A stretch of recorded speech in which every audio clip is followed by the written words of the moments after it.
సీఎంతో మహేందర్ రెడ్డి దంపతులు భేటీ అంట. ఈయన ఎవరు? మన పట్నం మహేందర్ రెడ్డి.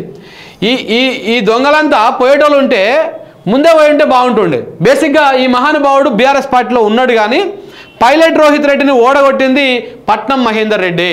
ఇలా తాండూరు ఎమ్మెల్యేగా ఉన్నటువంటి వ్యక్తి ఈయన అనుచరుడు, ప్రధాన అనుచరుడు. ఆయనని కాంగ్రెస్ పార్టీలకు పంపించింది ఈయననే, అక్కడ టికెట్ తెప్పించింది ఈయననే. పైలట్ రోహిత్ రెడ్డిని సొంత ఇంట్లోనే ఉండి ఓడగొట్టింది కూడా ఇదే పట్నం మహేందర్ రెడ్డి, ఈ దొంగలు. సో కాబట్టి వీళ్ళందరూ కలిసి ఇప్పుడు మళ్ళా అటు సైడ్ పోతా ఉన్నారనమాట. ఈమె జడ్పీ చైర్పర్సన్, ఈయనేమో ఎమ్మెల్సీ.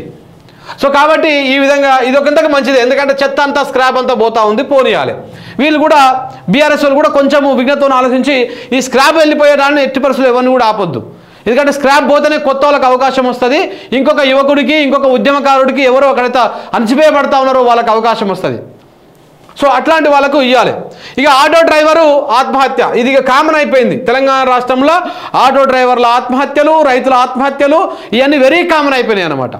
అంటే తెలంగాణ అంటే నాడు 2014 ముందు ఏ విధంగా ఆత్మహత్యల ప్రాంతంగా ఉందో ఇప్పుడు అలాగా ఆత్మహత్యల రాష్ట్రంగా పేరొందుతుంది.